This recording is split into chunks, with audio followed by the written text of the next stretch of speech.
Bismillahirrahmanirrahim. Assalamu alaikum. Today we will discuss about Tashkent Declaration 1966. तो आज हम Ayub Khan era का एक और इम्पॉर्टेंट इवेंट डिस्कस करने जा रहे हैं और ये टॉपिक बहुत ज़्यादा इम्पॉर्टेंट है क्योंकि इसी ताशकंद डिक्लेरेशन की वजह से अयूब खान का जो एरा था वो डाउनफॉल का शिकार हुआ था। आज हम इस वीडियो में ताशकंद डिक्लेरेशन को डिस्कस करेंगे, साथ ही साथ हम इसकी क्रिटिकल एनालिसिस भी करेंगे। Without wasting any time let get start the topic. First मैं स्टार्ट लेती हूँ बैकग्राउंड से।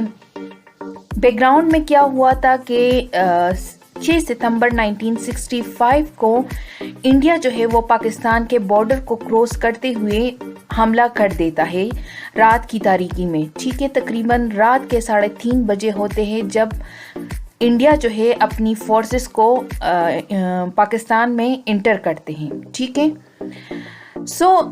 ये जो 1965 की वॉर थी ये तकरीबन 17 डेज तक जारी रहती है, जिसमें बहुत सारे लोगों की डेथ जो थी वो काज हो जाती हैं।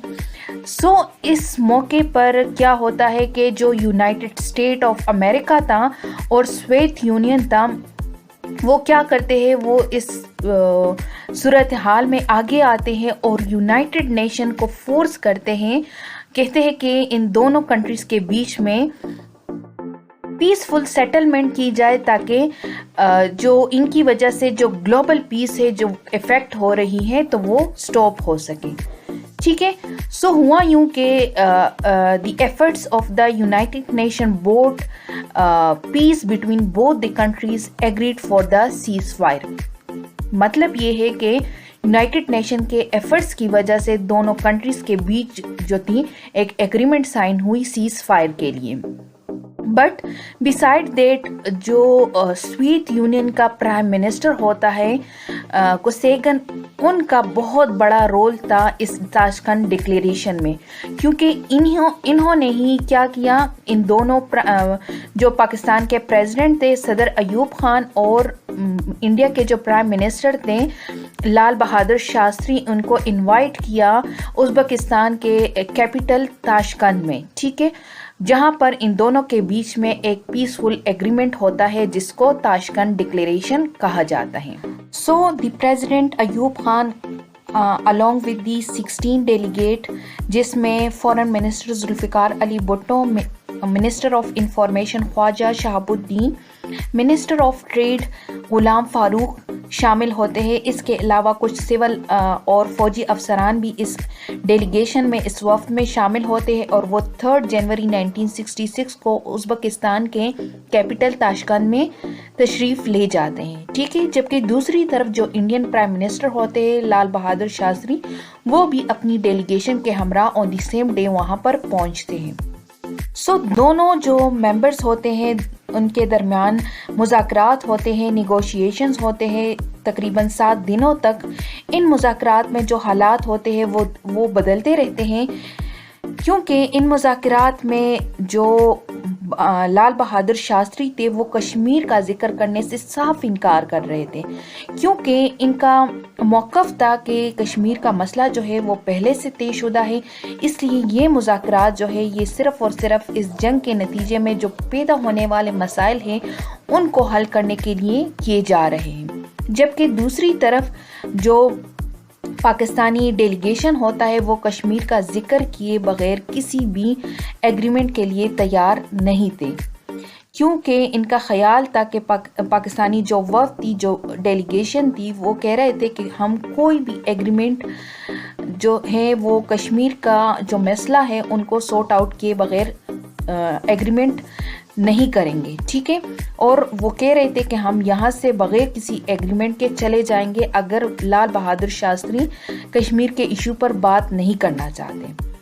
लेकिन होता क्या है कि सिचुएशन ऐसे चेंज हो जाती है कि सोवियत यूनियन के जो प्राइम मिनिस्टर होता है कोसेगन, वो सदर अयूब के साथ कुछ मुलाकातें करते हैं जिसके बाद जो प्रेसिडेंट अयूब होते हैं उन पर कुछ ऐसा वो जादू कर देते हैं कि इनका रवैया ही, इनका जो मौक़िफ़ होता है वो चेंज हो जाता है और उसके बाद वो कहते हैं कि हम ताशकंद से एग्रीमेंट किए बगैर नहीं जाएंगे। सो अल्टीमेटली ऑन 10 जनवरी 1966 को पाकिस्तान और इंडिया के बीच में ताशकंद डिक्लेरेशन साइन हो जाती है। तो अब डिस्कस करते हैं कि ताशकंद डिक्लेरेशन में ऐसे कौन से की पॉइंट्स थे जो कि दोनों कंट्रीज़ के बीच में पीसफुली साइन हुए थे। नंबर 1 है कि जो प्रेसिडेंट ऑफ पाकिस्तान है और प्राइम मिनिस्टर है दोनों इस बात पर एग्री हो जाते हैं कि हम एक दूसरे के साथ फ्रेंडली रिलेशन रखेंगे और नाइबरिंग रिलेशन में भी एक दूसरे के साथ हम गुड बिहेवियर रखेंगे according to the charter of United Nation. ठीक है। सेकंड पॉइंट था कि जो प्रेसिडेंट ऑफ पाकिस्तान और प्राइम मिनिस्टर ऑफ इंडिया है दोनों एग्री हो जाते हैं किस बारे में, विड्रावल फ्रॉम दी वॉर, कि हम वॉर को ख़त्म करेंगे। ठीक है, इस बात पर वो राज़ी हो जाते हैं। थर्ड पॉइंट था कि दोनों कंट्रीज़ जो है वो एक दूसरे के इंटरनल और एक्सटर्नल अफेयर में दखल अंदाजी नहीं करेंगे। ठीक है। फोर्थ पॉइंट था कि दोनों कंट्रीज़ के जो लीडर्स होते हैं वो इस बात पर एग्री हो जाते हैं कि हम वो तमाम जो एक्टिविटीज़ है, जो एक्शंस हैं, जो एक दूसरे के साथ को नुकसान पहुंचाने वाली हैं, हम उनसे गुरेज करेंगे। ठीक है, कोई हार्मफुल ऐसा इकदाम नहीं करेंगे जिससे एक दूसरे की कंट्री को नुकसान पहुंचे और इसके अलावा हम एक दूसरे की जो फ्रेंडली रिलेशन है उसको प्रमोट करेंगे। ठीक है। नेक्स्ट पॉइंट है कि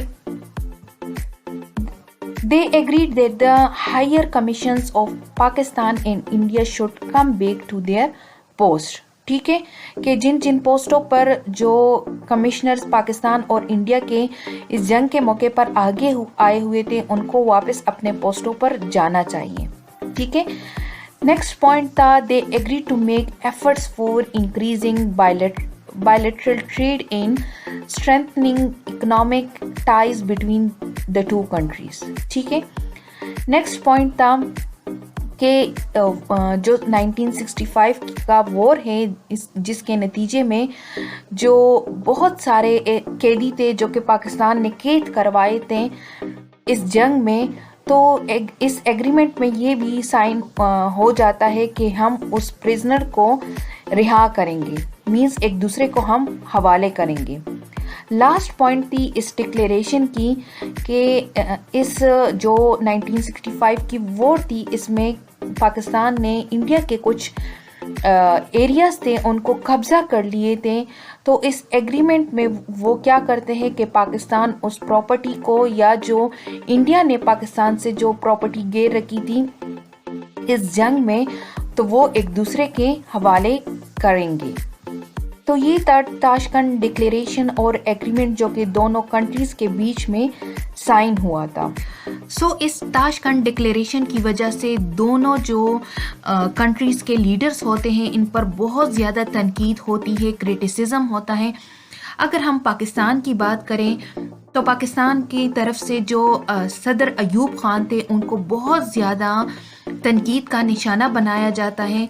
उनके बारे में कहा जाता है कि इस ताशकंद डिक्लेरेशन को साइन करने की वजह से जो प्रेसिडेंट अयूब हैं उन्होंने 1965 की जो वॉर थी, जो जीती हुई वॉर थी, वो मुज़ाकरात की मेज़ पर हार दी है।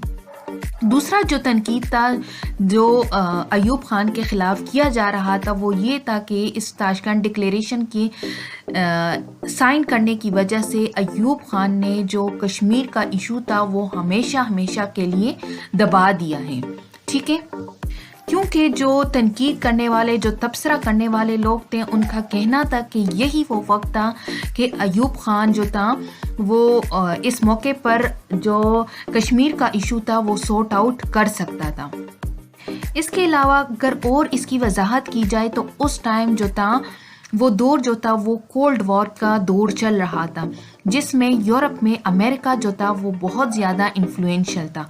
दूसरी तरफ अगर हम सोवियत यूनियन की बात करें तो सोवियत यूनियन का इस मौके पर सालिसी किरदार अदा करके उनको दोनों कंट्रीज़ के बीच में इंटरफेरेंस का एक मौका मिल गया।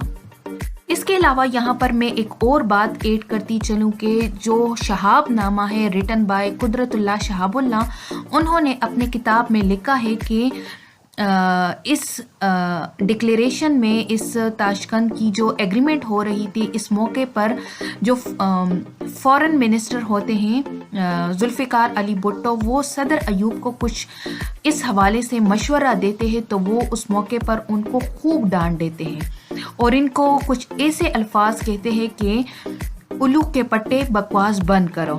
تو اس موقع پر جو ذوالفقار علی بھٹو ہے وہ دب کر جواب دیتے ہیں کہ اس مذاکرات کی میز پر اردو کو سمجھنے والے لوگ بھی ہوں گے، جو بدگمانیاں تھی، جو مس انڈرسٹینڈنگز تھے، وہ پہلے سے ہی ایوب خان اور ذوالفقار علی بھٹو کے بیچ میں تو چل رہے تھے، بٹ اس انسیڈنٹ کے بعد دونوں کے بیچ میں جو دوریاں ہیں وہ بڑھ جاتی ہیں، یا یوں بھی کہہ سکتے ہیں کہ اس ڈکلیریشن کے بعد جو ایوب خان ہوتے ہیں اور ذوالفقار علی بھٹو ہوتے ہیں، ان کے راستے الگ الگ ہو جاتے ہیں۔